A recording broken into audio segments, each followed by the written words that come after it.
अस्सलाम वालेकुम नाज़रीन, आप सियासत.pk देख रहे हैं। कुछ बहुत अहम तरीन खबरें हैं आपके सामने रखेंगे। बड़ी इंपॉर्टेंट डेवलपमेंट्स हो रही हैं कुछ, और सबसे बड़ी खबर जो ये आ रही है कि इस्लामाबाद की रेड जोन को फिर से सील करना शुरू कर दिया गया है।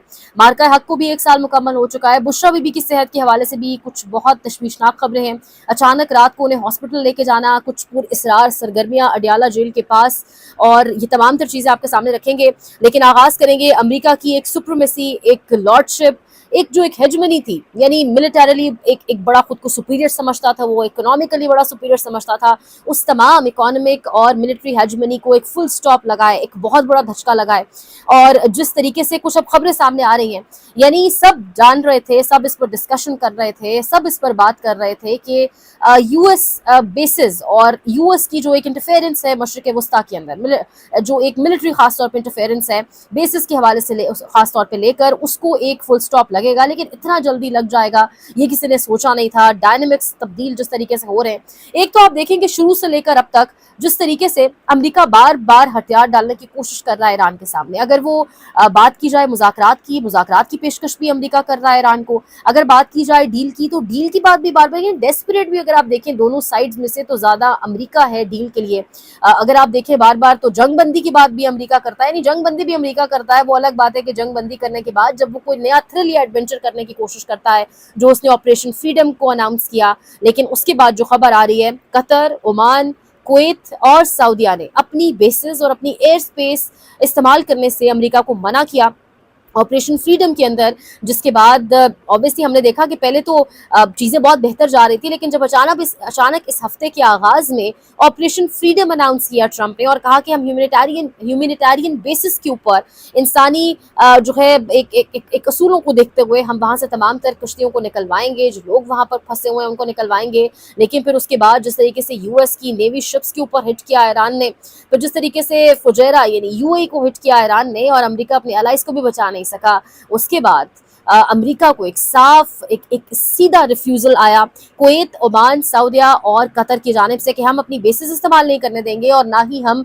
अपनी एयर स्पेस इस्तेमाल करने देंगे। जिसके बाद अमेरिका के पास कोई चारा नहीं बचा और अमेरिका ने एक एस्केप इख्तियार किया और कहा कि मैं जो है वो इस ऑपरेशन फ्रीडम को पाकिस्तान की रिक्वेस्ट के ऊपर ख़त्म कर रहा हूँ, इसको मजीद यहाँ से आगे प्रोसीड नहीं कर रहा।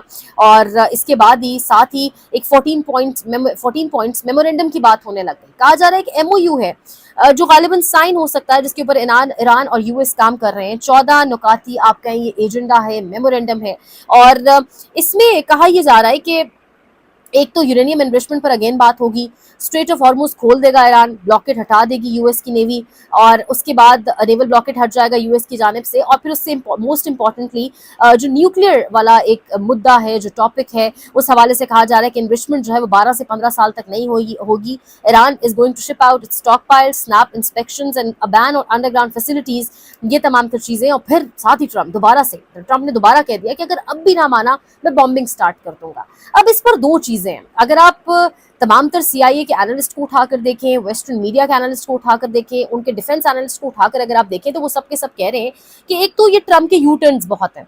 पहले ट्रंप ने कहा मैं सिविलाइजेशन तबाह कर दूंगा, फिर हमने देखा जितना डेस्परेट यूएस और ट्रंप हुआ था नेगोशिएशंस के लिए, इतना शायद ही कोई कभी तारीख में किसी जंग में हुआ।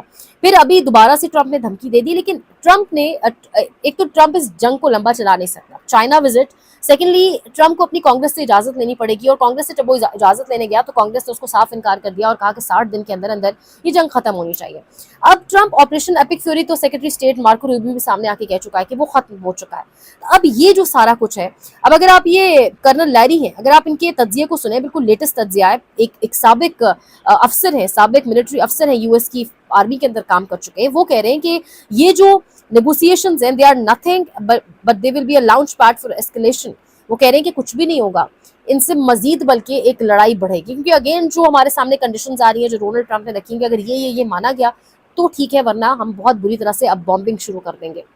अगर आप आयतुल्लाह खमेनेई जो रहबर हैं ईरान के, उनके मुशीरान का और उनके करीबी लोगों का स्टांस जानने की कोशिश करें, और जो तेहरान न्यूज़ और चैनल्स बता रहे हैं उनके, उसके मुताबिक स्ट्रेट ऑफ हॉर्मुज के कंट्रोल के हवाले से यही कह रहा है ईरान कि वो ईरान के पास ही रहना चाहिए, और न्यूक्लियर पर तो वो कह रहे हैं कोई बात अभी होगी ही नहीं। तो ये मामला किस तरफ जाएगा? फिर जो तमाम साबिक सीआईए अफसरान हैं उनके, वो ठीक कह रहे हैं कि ये नया लॉन्च पैड होगा, यानी ये ट्रंप को चालबाजी करने की कोशिश कर रहा है, दोबारा मुज़ाकरात में उलझा कर कुछ और करने की कोशिश की जा रही है। साथ ही तमाम तर सीआईए अफसरान ایران یہ بھی کہہ رہے ہیں کہ ٹرمپ جانتا ہے اور امریکہ بھی جانتا ہے, تمام تر لوگ جانتے ہیں کہ چائنا اور رشیا کی جانب سے بڑی تعداد میں سپلائیز اس وقت ایران کو پہنچ رہی ہیں, اور اب کی بار اگر جنگ شروع ہوتی ہے تو ایران کا رسپانس پہلے جیسا نہیں ہوگا, اس سے بھی خطرناک ہوگا. اور خطے کے اندر جتنے بھی ٹرمپ کے الائز ہیں جو آلریڈی ٹرمپ کے ہاتھ سے نکل چکے ہیں, جن کی وہ جو سو کالڈ سیکورٹی امبریلا تھی نا یو ایس کی, اس پر سے ان کا اعتبار ویسے ہی اٹھ چکا ہے, اور اس کے ہم ریزلٹس اور کانسیکوینسز آلریڈی دیکھ رہے ہیں مڈل ایسٹ کے اندر. تو ان کے اوپر مزید سخت حملے خدا نخواستہ پھر ایران بھی کرے گا, یعنی کشیدگی بہت بڑھے گی. تو اب یہ 14 پوائنٹس جو ہیں ان پر معاملہ کس طرف جاتا ہے, کیونکہ اگر آپ تہران نیوز اٹھا کر دیکھیں تو وہاں پر تو باقاعدہ جو آرٹیکلس چھپ رہے ہیں, جو ڈسکشنز ہو رہی ہیں, وہ ہو رہی ہیں کہ ایرانز نیو آرڈر ان ہارموز, وہ کہہ رہے ہیں کہ عالمی توانائی کی شہرہ گاہ ایران کے حکم اور مرضی سے چلے گی. تو یہ اب ایران کا سٹانس ہے, اور ساتھ وہ کہہ رہے ہیں نیوکس پر ہم بات کریں گے نہیں.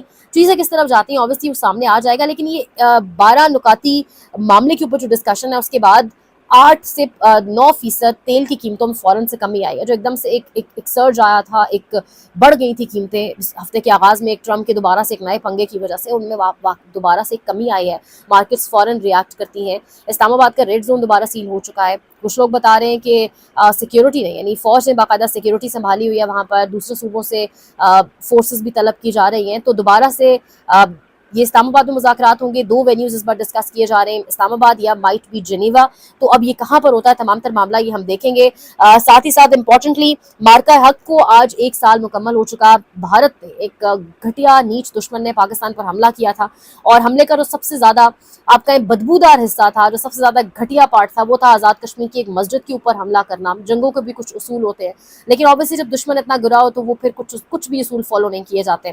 اور جس طریقے سے اس جنگ کا آغاز کیا بھارت نے خود کیا, پھر بھارت خود ہی جس طرح ٹرمپ ڈیسپریٹ ہوا ہے, بھارت اس ٹائم اسی طریقے سے بے چین دکھائی دیا جب پاکستان نے اپنا جواب دیا.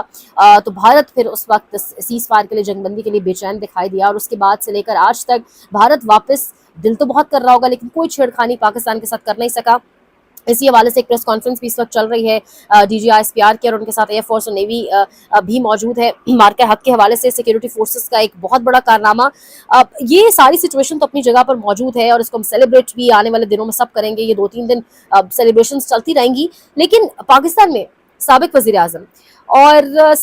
اعظم کی اہلیہ یعنی سابقہ خاتون اول بشرا بی بی کی طبیعت کے حوالے سے کچھ خبریں آ رہی ہیں. سینئر صحافی سمیع ابراہیم صاحب کو اگر آپ سنیں تو وہ کہہ رہے ہیں کہ بشرا بی بی ٹھیک ٹھاک, یعنی انہوں نے شور کیا, ان کو درد تکلیف اس قدر ہوئی آنکھ کی, رات کو اچانک انہیں پھر ہسپتال لے جایا گیا, پیمز لے جایا گیا ہے. یہ 17 اپریل کو جو ان کا آنکھ کا آپریشن ہوا تھا اس کے فالو اپ کے چکر میں انہیں لے جایا گیا ہے. آخر ایسا کیا ہے کہ وہ ایک دن بھی انہیں ہاسپٹل نہیں رکھا جاتا, وہاں ٹریٹمنٹ ہوتا ہے, فوراً انہیں اڈیالہ جیل واپس لے آتے ہیں. پھر آخر ایسا کیا ہے کہ آنکھ کے مسائل ہی عمران خان صاحب کے بھی ہو رہے ہیں اور بشرا بی بی کے بھی ہو رہے ہیں. ایک بہت بڑا سوال ہے, لیکن اس سوال کا جواب کون دے گا, یہ سوالات پوچھے کس سے جائیں, یہ بہت اہم ہے. یہاں پر تو ملاقاتیں ہی بند کر دی گئی ہیں. یعنی جنگ کے بھی کچھ اصول ہیں. خود کو ہم کہتے تو نبی صلی اللہ علیہ وسلم کا فالوور ہیں, اور اسلامی جمہوریہ پاکستان لکھتے ہیں, پڑھتے ہیں, کہتے ہیں, بلاتے ہیں, پکارتے ہیں, لیکن اصل میں ہمارے ایکٹس کیا ہیں, پریکٹیکلی ہم کر کیا رہے ہیں. ہمارے حکمرانوں کی اگر آپ تقاریر سنیں تو احادیث اور آیات سے کم پر بات نہیں ہوتی, لیکن یہاں پر کبھی ہم عدت میں نکاح کیس جیسے گھٹیا کیسز کرتے ہیں, کبھی ہم صحت جیسے جو بنیادی حقوق ہیں, بنیادی رائٹس ہیں, بیسک رائٹس بھی ہم نہیں دے رہے عمران خان کو اور ان کی اہلیہ کو. یہ اس وقت سچویشن ہے پاکستان کے اندر. اس سچویشن سے نکل کر کے آئے گا, کیونکہ سمیع ابراہیم صاحب تو کہہ رہے ہیں کہ بشرا بی بی کو اس قدر تکلیف تھی آنکھ میں, اور پچھلی ملاقات میں بھی اگر آپ دیکھیں تو بشرا بی بی نے بتایا اپنی فیملی کو کہ مجھے تکلیف اس قدر زیادہ تھی کہ بات جب میری ریٹینا ڈیٹیچمنٹ تک پہنچی تب یہ مجھے ہسپتال لے کر گئے. یہی معاملہ جوں کا تو ہم نے عمران خان صاحب کے ساتھ دیکھا, ذاتی معالجین کی ایکسس ان تک بھی نہیں ہونے دی گئی. تو یہ بہت خطرناک سچویشن ہے جو اس وقت پاکستان میں بن رہی ہے. ساتھ ہی ساتھ علیمہ خان اور شیخ وقاص اکرم کی ایک جھڑپ بھی سنائی دی ہے.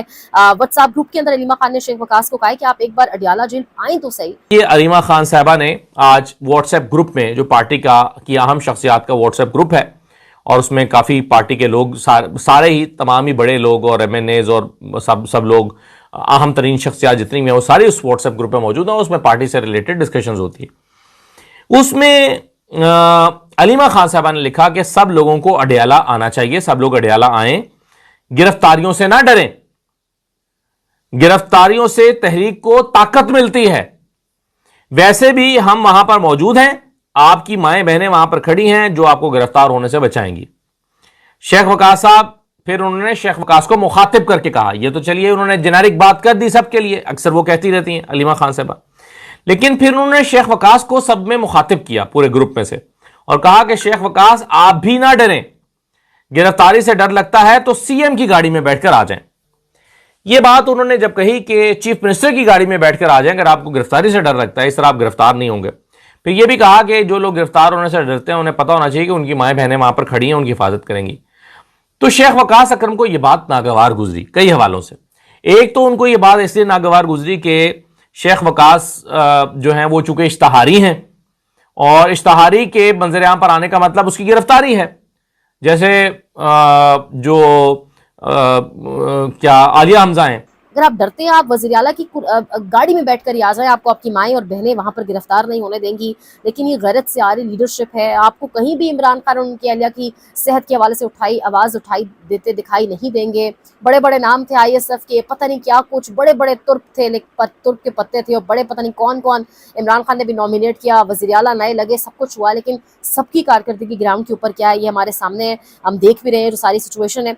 और जाते जाते आपके सामने एक और खबर रखेंगे, वो ये है कि ये सरफराज डोगर की अदालत में आज मुकालमा हुआ और कहा गया कि समाअत के आखिर में दिलचस्प सूरत-ए-हाल पैदा हुई जब इमरान खान की कानूनी टीम के मेंबर फताहुल्लाह बरकी ने कहा कि सर, लार्जर बेंच के फैसले पर अमल दरामद नहीं हो रहा। जब से आपने फैसला दिया है तब से इमरान खान और बुशरा बीबी के साथ एक दिन भी शेड्यूल के मुताबिक मुलाकात नहीं हुई। चीफ जस्टिस सरफराज डोगर ने सुना और वो उठकर चले गए। ये इस वक्त सारी सिचुएशन है। मोहसिन नकवी से भी एक सहाफ़ी ने सवाल किया है। मोहसिन नकवी ने अफसार आलम के हवाले से कहा मैं कोई कॉमेंट नहीं करूँगा क्योंकि सारे एक ही बरादरी के हैं, आपस में दस्तों गिरेबां होते हैं, खुद ही खामोश हो जाते हैं। यहाँ कोई और सहाफ़ी अफसार आलम की जगह अगर ये तमाम तर बातें मोहसिन नकवी के लिए कर जाता, अब तक न जाने NCCI पीका पता नहीं कौन कौन से एक्ट्स और दफात के तहत वो पता नहीं कहाँ होता कहाँ ना होता।